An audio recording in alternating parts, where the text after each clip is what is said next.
right, let's go. Okay, good evening, everyone. We are here for session number 8. The date is January 11th, 2024. Hope everyone had a nice break, and we are back to work. So let's begin with introductions. My name is Christine Schroed. I am Chief Negotiator on behalf of the School Board of Martin County. I'm Don Calderon, Director of Risk Management and Employee Benefits. Jeff Raymond, the Director of Recruitment and Retention. Lisa Estevez, Assistant Superintendent of Student Support Services. Mark Howells, Content Coordinator, Martin County Schools. Susan Rayo, MCEA. Dan Gorostiaga, MCEA. Gary Simmons, Chief Negotiator for MCEA from FEA. Matt Theobald, President, MCEA. Lonnie Birch, MCEA. Kim Love, MCEA. Ariane Deneen, MCEA. Julie Sessa, Assistant Superintendent of Human Resources for the district. Okay, just a brief recap of our last session. It was held on December 19th, 2023, right before winter break. At that session, we were discussing the performance pay package. MCEA indicated that they were rejecting the district's most recent proposal that was presented in session number 6. Mr. Morrison then presented information in the form of a slideshow in response to MCEA's slideshow. This information assisted the parties in clarifying the current state of district funding, FTE, and then line items in the budget that are currently earmarked for specific use and not able to be utilized for teacher pay increases at this time. The district also indicated that a response to MCEA's request for a one-time bonus using ARP funds would be workshopped by the school board soon. We do have an anticipated date that will be discussed in a board workshop, and that is February 13th. And then we should have a response to that proposal after its workshop by the board. The parties did caucus. MCEA indicated that they would like additional time over the winter break to digest the presentation, and then we'll provide a monetary counteroffer to the district's most recent financial proposal for performance pay. So tonight, from the district's perspective, we do have one new issue that we would like to put on the table. You had previously asked for us to do something for the speech language pathologists. Currently, they do receive a supplement of $1,850. We brought your concerns to the school board and they considered that, and then we would like to propose changing page 71 of the contract to include a $5,000 bonus for the SLPs and strike language where it indicates that they get $1,850, and then add a new column where it indicates that they will receive $5,000. So in addition to that, we'd like to discuss offers that we also presented previously. If you have any responses to our language proposals that you have not responded to, we'd love to hear about those. And then any proposals that were previously rejected, if you have any language counter proposals, we'd love to consider those as well. And then we will have other changes that will be forthcoming in terms of evaluations and leave, and then other language after Article 6 in the contract? Yes. So that is where we are from the district's perspective, and we'd love to hear from MCEA now. All right.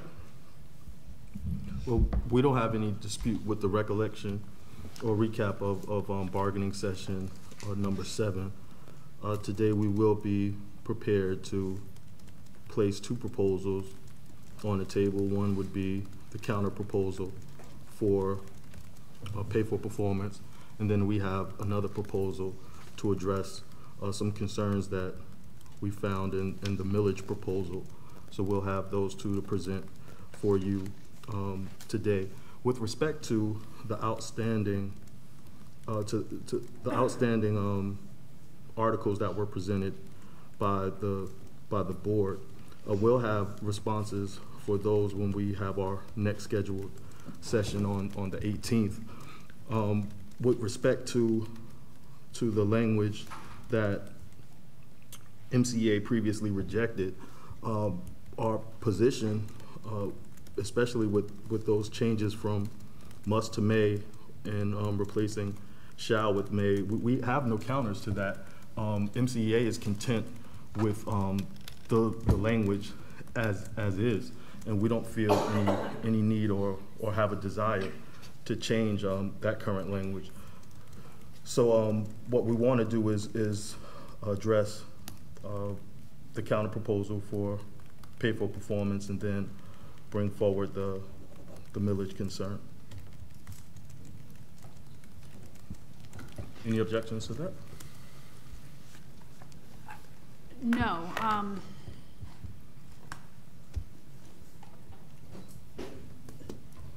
So the millage proposal, I guess we'll wait to hear. We can take care of that first. We're talking about the MOU that.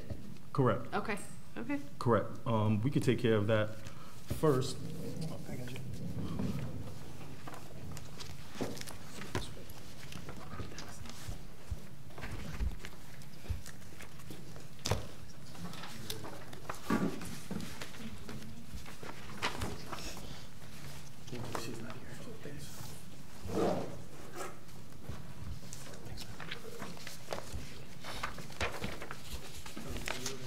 Thank you, love.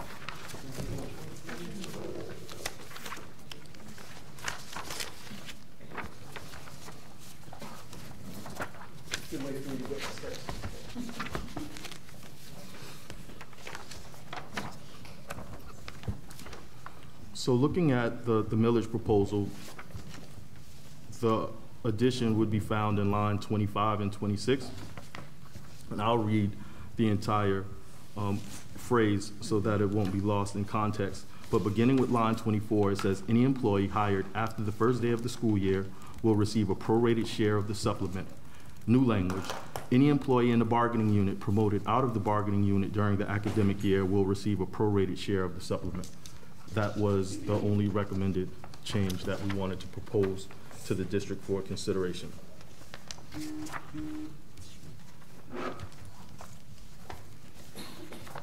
So one question for your proposal. I mean, I guess two things. The first thing is, you know, if we're going to reopen this MOU, we want to obviously caucus, take a look at it, perhaps bring it back to the board and look at whether anything else needs to be redone in the MOU if we're looking at reopening it. And then the second point or question, would this be retroactive then or prospective? Well, I don't see a way that it could be retroactive because this supplement is stated to be paid out for the 2023-2024 school year. So if there's any issues that this new language brings forward, I guess it gives us an opportunity to address said issues. But I didn't see a way to make it retroactive when next year we would have to have a discussion about this proposal again. And it's only applicable to this year's distribution of funds for 2023-2024. So I don't see how it could be retroactive when it just applies to this school year. Okay, we'll have to discuss that in caucus and then. Absolutely. Okay. Yep. So just wanted to get that one out the way quickly because it was only those that one sentence that we wanted to add to your consideration, but we can move forward with the counter proposal for pay for performance. Okay. No, we'll wait for it. So I'll give you the cue.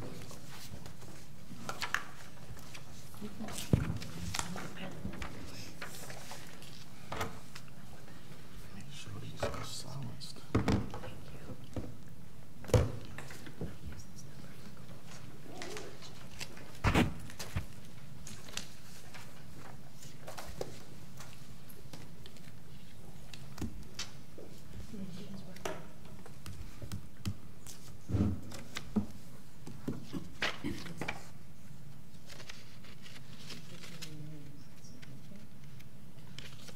Wow, we don't even have to shut the lights off for this. This is nice. We're just all commenting.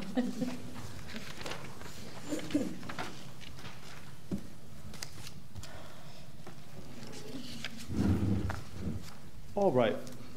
First and foremost, again, I would like to say Happy New Year to all of you, and I hope that you all had an opportunity to rest and relax and enjoy a festive time with friends and family over the holiday breaks. What we wanted to do was, as we discussed in the last session, session number 8, is that we wanted to take an opportunity to absorb the presentation that was made. And I want to do a couple of clarifications just for the record. One, I'm sad that he's not in attendance today, but an amazing amount of appreciation and gratitude to Mr. Morrison for his presentation in the last bargaining session to give some insights into the district's finances and to educate us on some of the statutory limitations that we have to deal with respect to some of our line items. And one thing that I want to make explicitly clear is that in no way, shape, or form is the union making any kind of allegations of wrongdoing or moving money. We're simply trying to figure out where in the budget can we find an opportunity to finance the proposal that we believe would put our bargaining unit members and employees of the school district on equal footing with those that are in neighboring and similarly sized school districts. So once again, we appreciate that, and we wanted to come back with this presentation because there were some elephants in a room that wasn't quite addressed in the presentation that was made on the 19th of December. So I want to address those, and we're going to start a little bit with a recap of some of labor's concerns, and then I'll go into our counter proposal. So in our previous presentation, what we mentioned was that we wanted to outline our comparables, and we wanted to do contiguous and similarly sized school districts.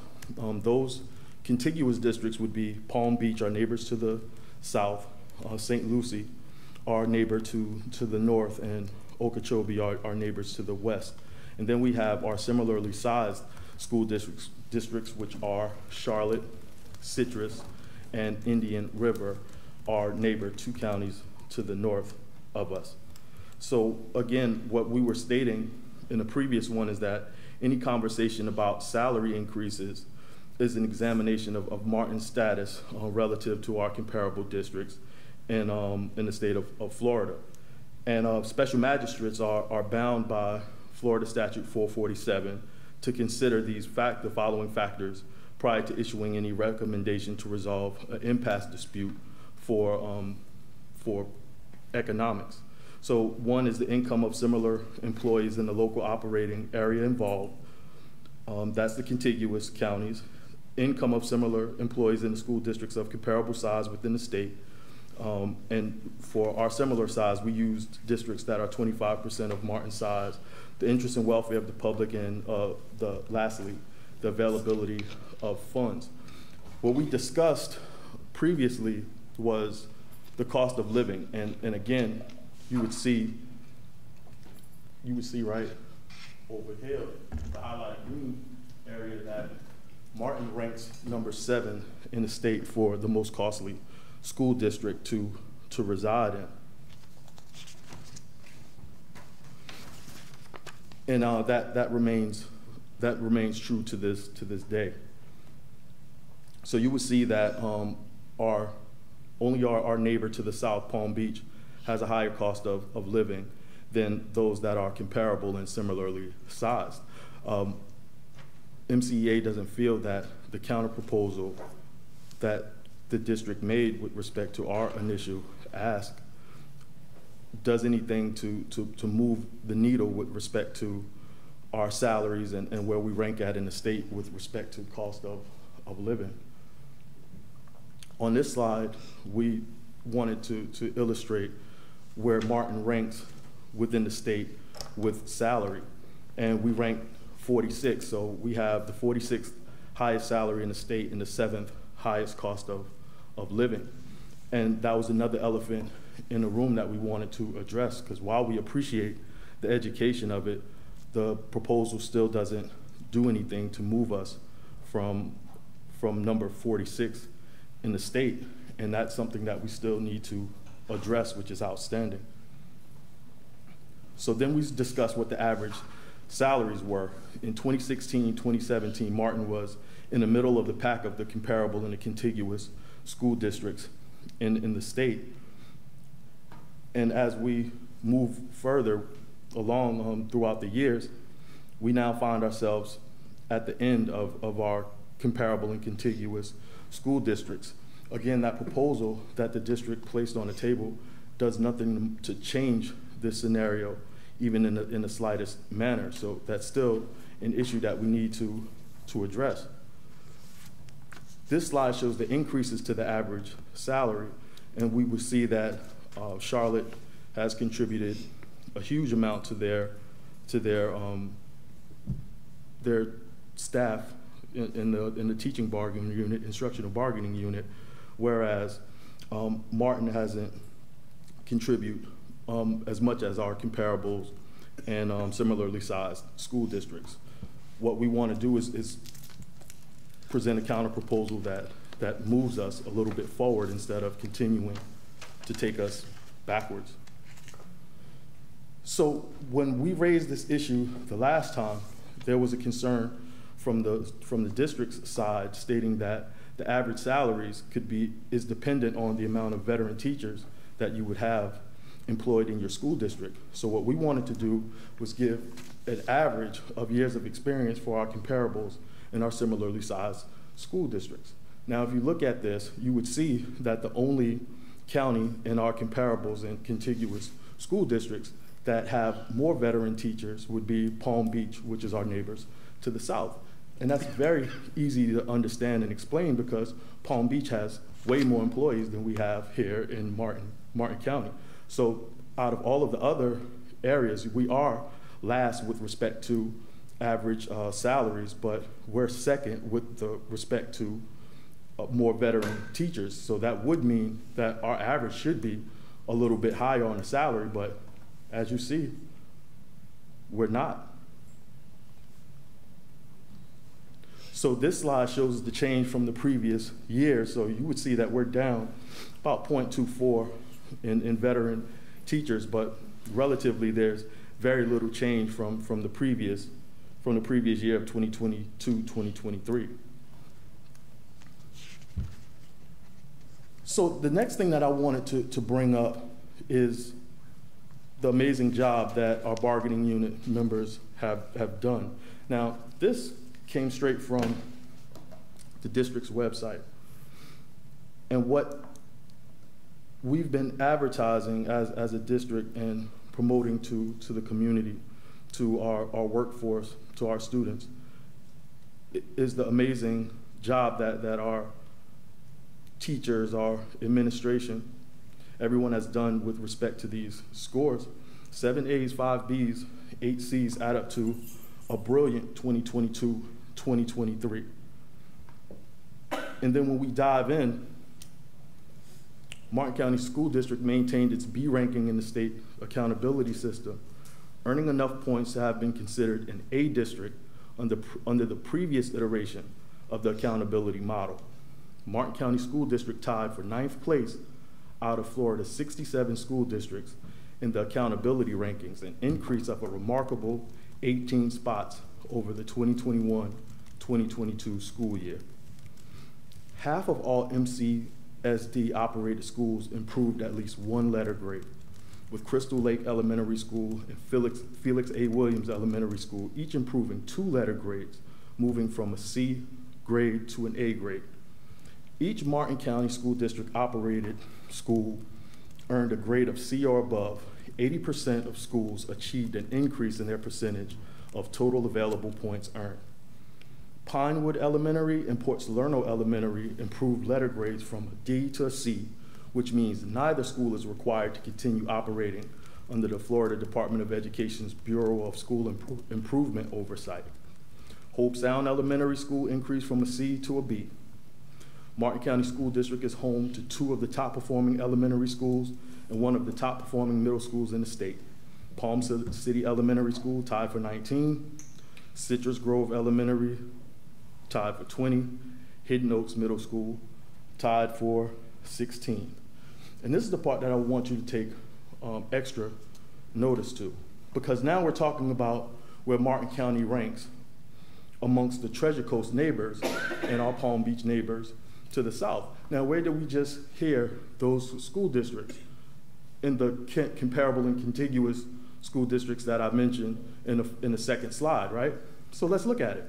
Math achievement, 56% proficiency, tied Indian River County schools, outperformed St. Lucie County, Palm Beach County, and Okeechobee County school districts. Science achievement, 59% proficiency, outperformed St. Lucie County, Palm Beach County, and Okeechobee County school districts. Social studies achievement, 73% proficiency, outperformed Indian River County, St. Lucie County, Palm Beach County, and Okeechobee County school districts. And Treasure Coast school districts include Martin, Indian River, Okeechobee, and St. Lucie counties. So where am I going with this? The point that I'm trying to make with respect to this is that this weekend we're approaching a holiday to observe the life and the works of Dr. Martin Luther King. And I can't help but recall his speech titled, "The Dignity of Work." We are asking that the school board respect the dignity of labor. So often we overlook the work and the significance of those who are not in the so-called big jobs. But let me say to you this evening that whenever you are engaged in work that serves humanity and is for the building of humanity, it has dignity and it has worth. What profession serves humanity and is for building humanity more than that of a teacher? Every great person who changed this world for the better was inspired by a teacher at some point in their life. Dr. King said no labor is really menial unless you're not getting adequate raises. Are the raises being offered by the school board adequate? We are discussing pay for performance. Based on the scores that we just went over, the scores that the school district is celebrating and advertising to the community, I pose this one question to the school board. Have we not performed? Have we not performed? It is overwhelmingly and emphatically clear that we definitely performed. And because we performed, we should be paid for it. This is called pay for performance, is it not?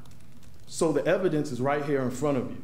The hard work of our dedicated members of our bargaining unit who takes the challenge of going in front of these students every day, regardless of the challenges that's presented, and are able to come out with the outcome that this district and the school board is incredibly proud of. So being that Martin County School District outperformed and outpaced all of these school districts that's outlined as our continuous school districts, the question that is overwhelmingly clear is, if we're outperforming everybody, why are we being paid less than everybody else? If our performance is leading to this district receiving these accolades and being recognized in the state, it's only fair that our members of our bargaining unit are rewarded for such hard work. Prior to me negotiating contracts with public schools, I had the pleasure of doing it in the private sector. The first thing that I think about is hospitals. When hospitals deliver amazing care and they exceed their profit margin, all of the employees receive bonuses. It's a given.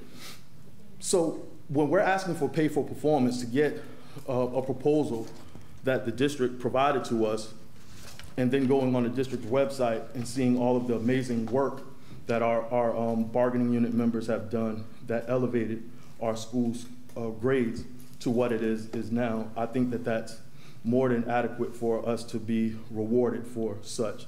At this point in time, Matt, could you pass the the union's counter proposal?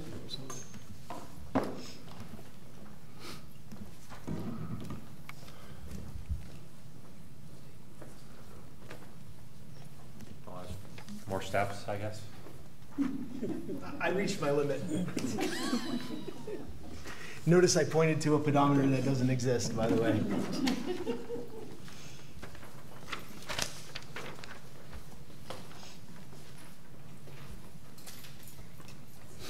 So the last proposal that the district countered with, you guys came up $200.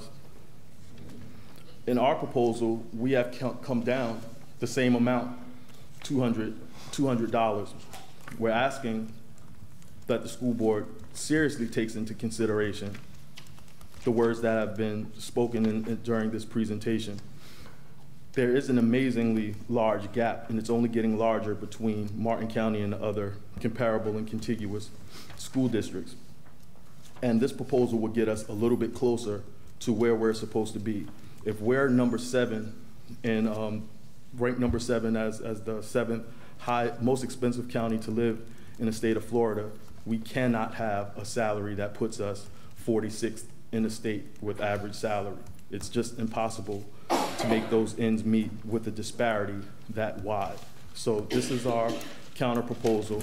Highly effective would get $2,800. Effective would get $2,100 on the annual contract side for professional services. Highly effective would be $2,100, and then you have the $2,000 that's set aside for those uncategorized estimates at highly effective.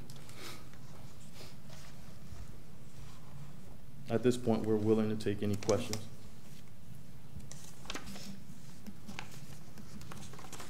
So I had a question on the presentation. I guess my first question, can we get a copy of that presentation? Absolutely. Okay, thank you. And then my second question was, do you by chance have a breakdown of salary and the sources of your numbers so that we can take a look at that? And do they include performance pay, cost of living increases, any millage, supplements, anything like that? In some cases, there are what we discussed in that first session where we displayed our initial presentation, that St. Lucie County and Palm Beach County incorporates their millage into their salary. We're not doing that here. It's as if the millage is a separate side agreement.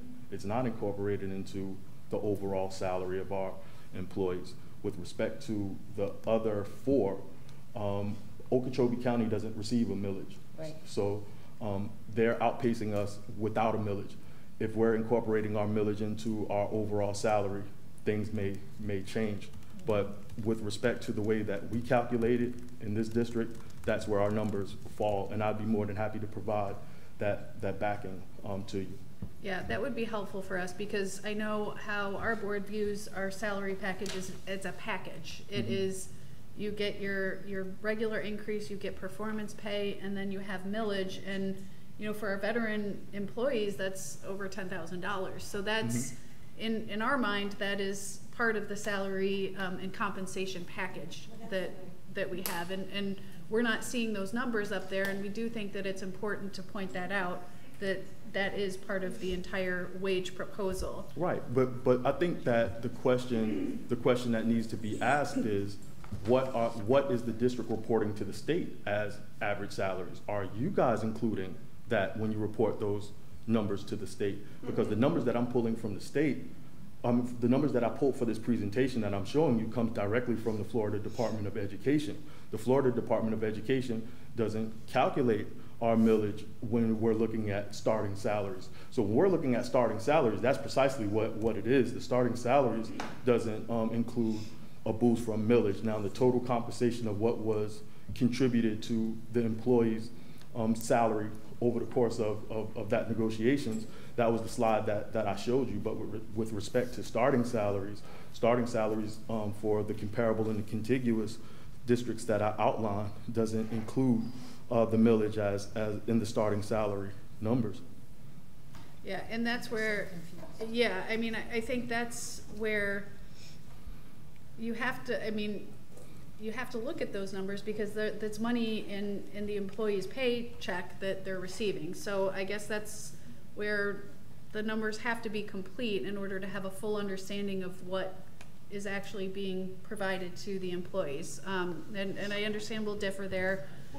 Christine, I think it's worth pointing out, and I apologize for interrupting No, you're you, but it's worth noting that while yes, that is money that teachers receive in their paychecks, well, actually not in their paychecks, it's a separate thing, but you know, that money's only here for a limited time and completely dependent upon the generosity of the voters in Martin County. For teachers to depend on that in perpetuity does not make good financial sense, because it could just as easily go away as it was voted in. So it's important for the board to know that it's not a guarantee. And I think they know that, but I think... Well, they need to act like it. Well, but I think, here's the thing, it's there for 4 years, so you've got that money for 4 years coming in.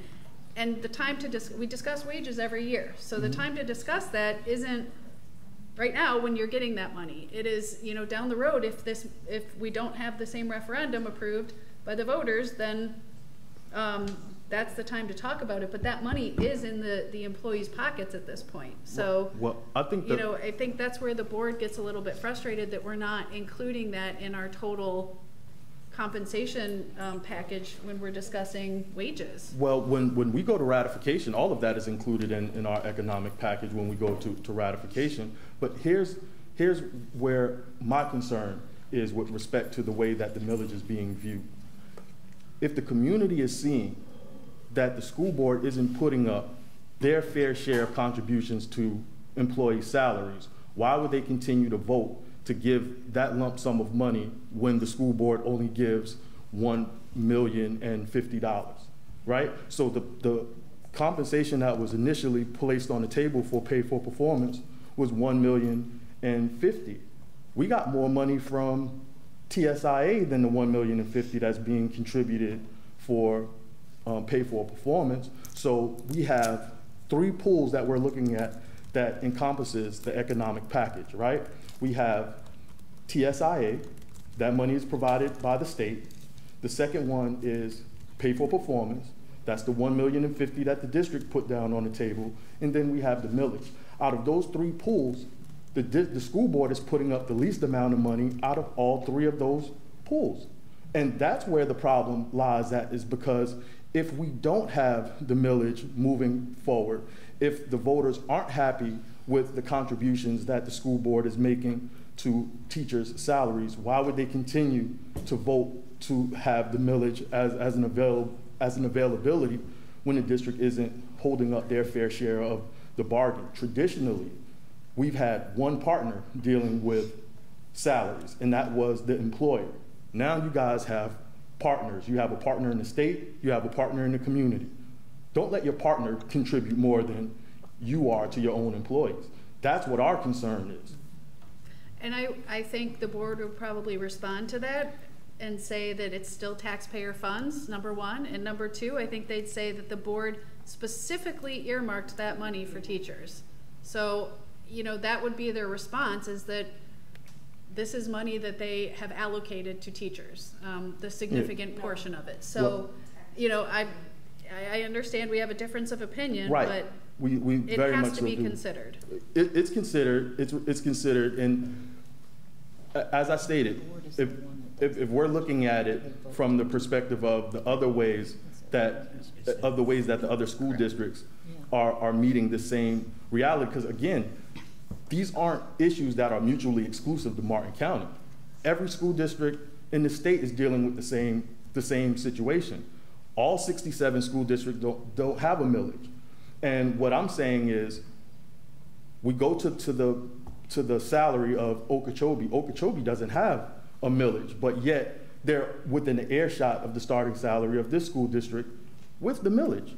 So that's what the challenge is. I understand it's all tax dollars. That doesn't separate the fact that you have an obligation to at least come close to what the other parties are contributing, which is the state with TSIA funds and the community with the millage funds. Give the community a reason to continue to vote in favor of providing this tax referendum money for teacher salaries. I don't think that they'll continue to do so based upon our conversations and the communications that we receive at MCEA. They're not going to continue to be confident in voting for that if the district isn't doing right by their employees with respect to their numbers and salaries. The first proposal that was offered is highly unacceptable. It's highly unacceptable.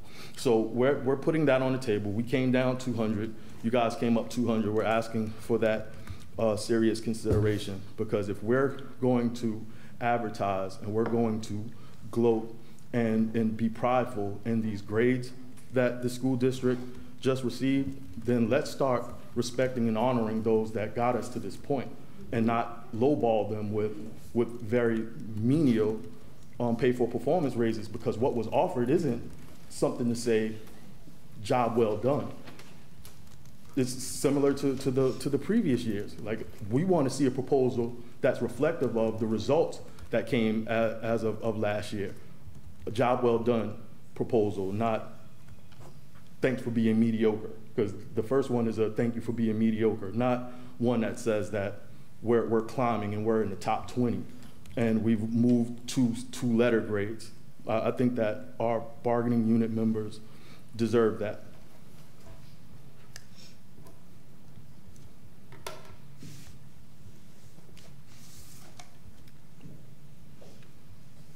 So I know we don't have Mr. Morrison here, who is obviously our numbers person, but we would like to caucus at this time to consider, unless anyone has questions. I have a couple of questions, Gary. Which slides have the millage in it and which slides don't? Which slide number in your comparisons of your bar charts? Well, it's not listed in there. The only districts that are in our comparables and contiguous that receive a millage is Palm Beach County, Indian River. St. Lucie, right? Yep, and St. Lucie, yep. Indian River and Okeechobee don't.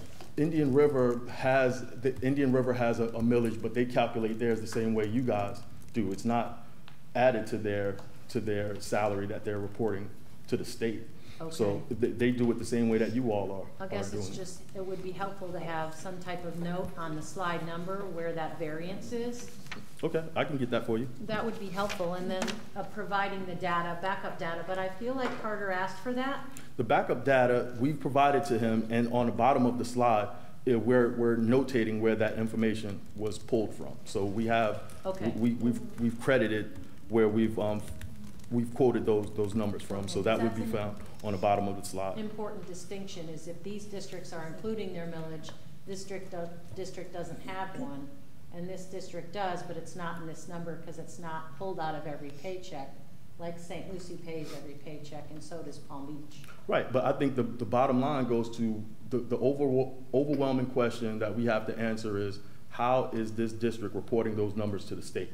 Because we're reporting the numbers that the state has been given. We're not manipulating or putting formulas or adding this to it and getting this.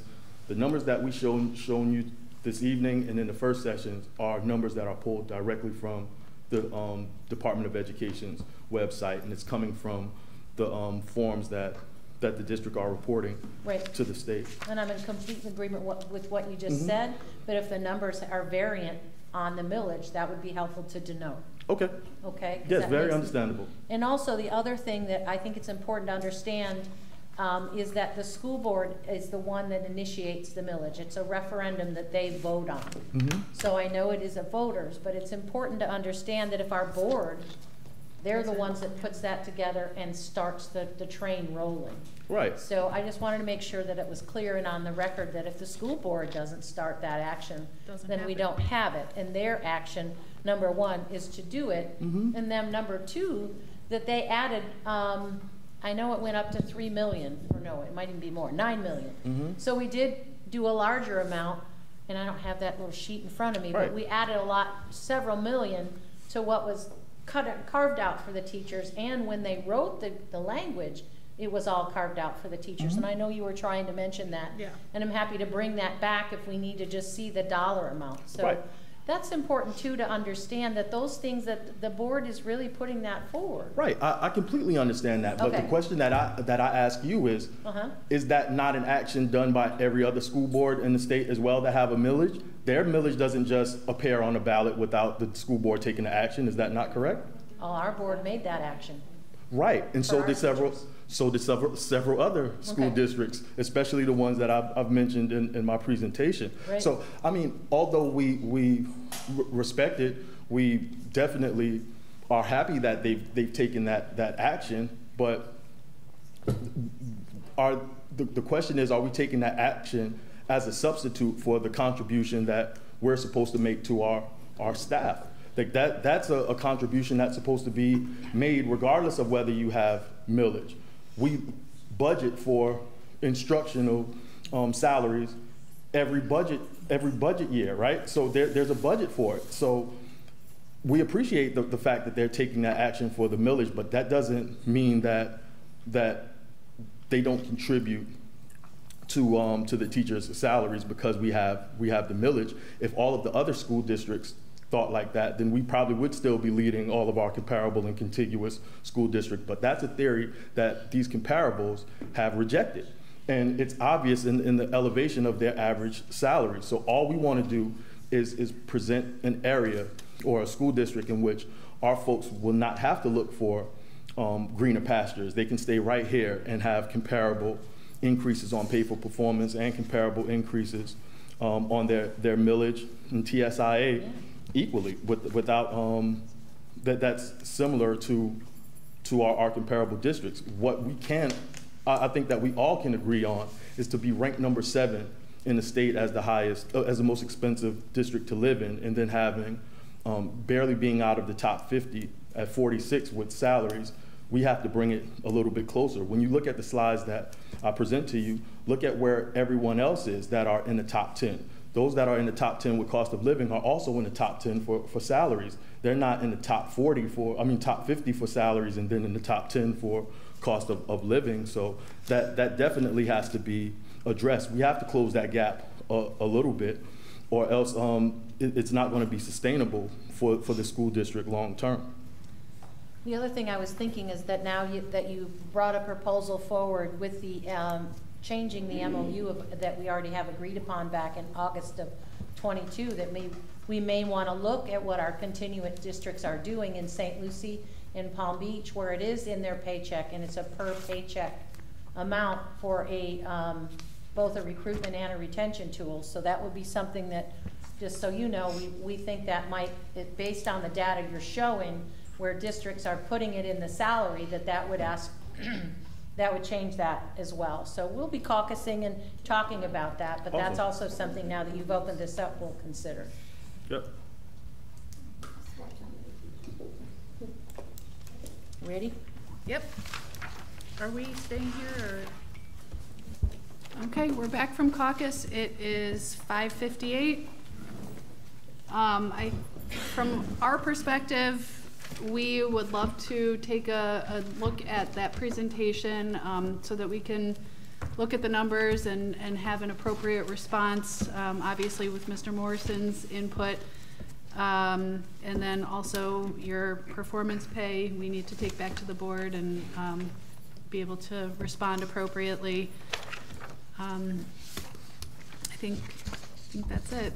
Okay, can I also put on the record the request that you made in addition to for the slides? Yeah. I'll have that to you by lunchtime tomorrow. Just Okay, want to go the over it backup. with my bargaining specialist, Okay. just to make sure everything is right and exact for you. Thank you.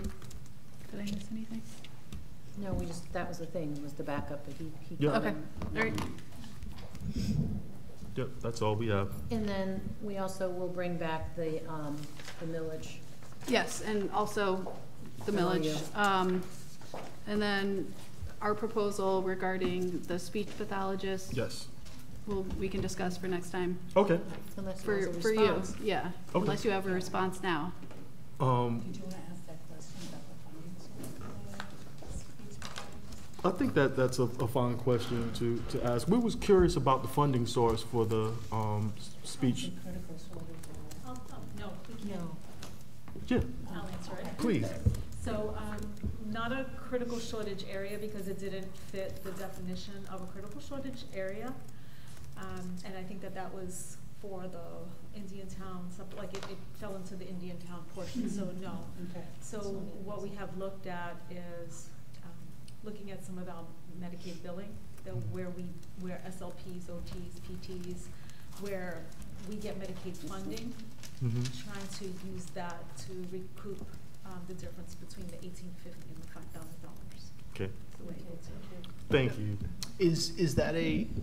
Is there a hard copy of that proposal forthcoming, or? We can certainly provide the Okay. part in the contract that would be corrected. Okay. We can provide that to And- you.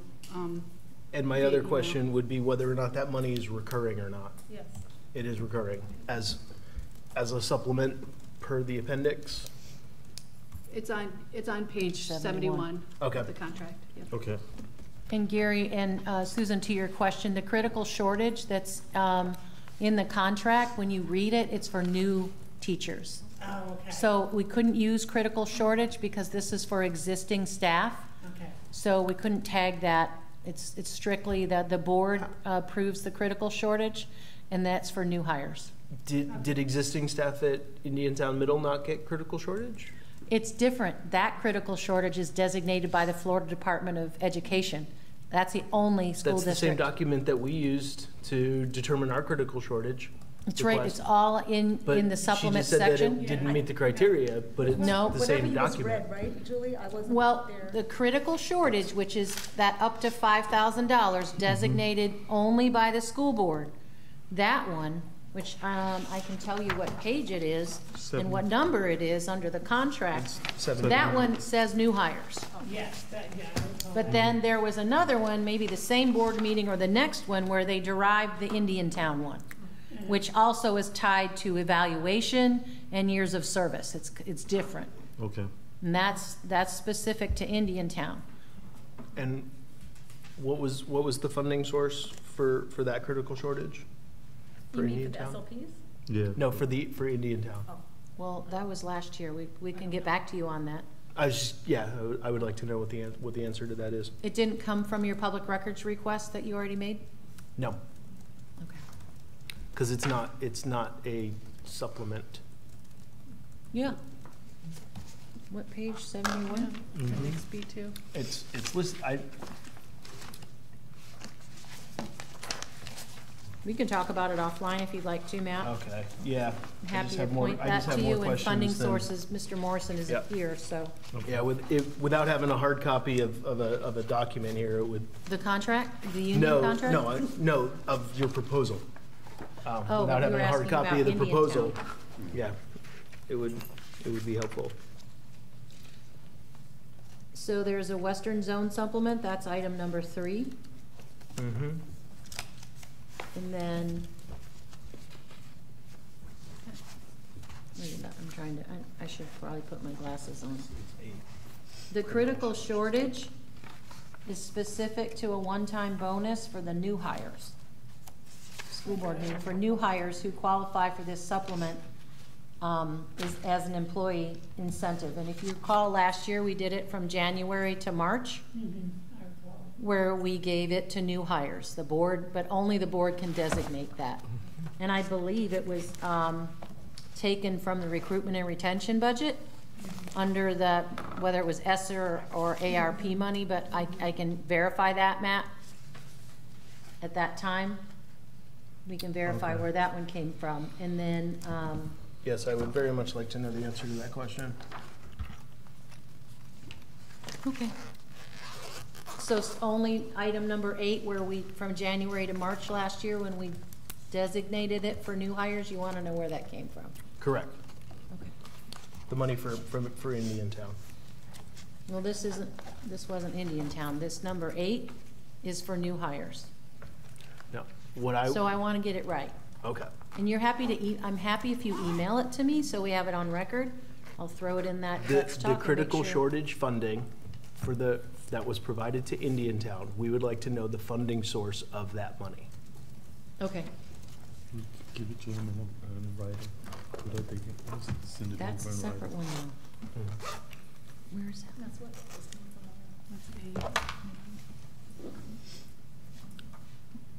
Let's see. I think.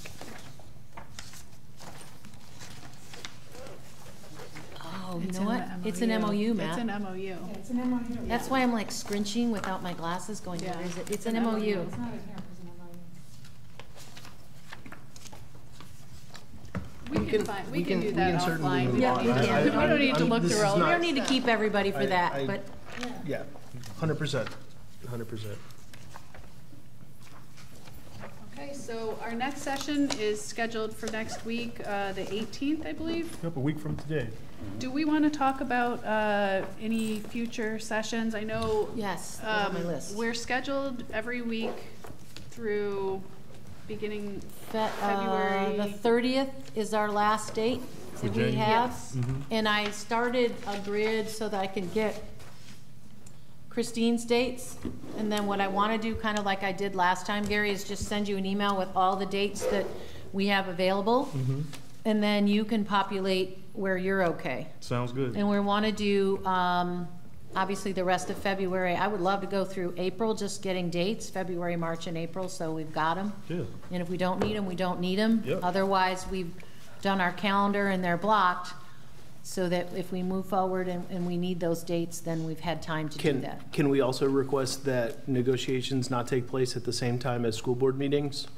Because we have a lot of teachers who are forced to choose between one or the other. And I know that many of your staff people are also forced to choose between one or the other. Well, Typically, those dates got blocked out in years past. And we can do that, but I can tell you the board would, if it's open for you all, they're willing to allow us to be at these versus the school board meeting, because we're sending a representative from our department if we have an item on the agenda. So the board approved us to do it on a night if you guys were available in the interest of continuing to bargain. Understood. Okay. No, but we've had several teachers, multiple teacher requests, to not have to choose between one or the other. Okay, we can let them know. I just wanted you to know why we were able to go, is the board felt it was a Understood. priority that we came, because it was an open date for you all, so they wanted us to make it a priority. Understood. And we appreciate the accommodation. We certainly Okay. do. All right. But, yeah. Okay, I think that closes our session tonight. Thanks, everyone.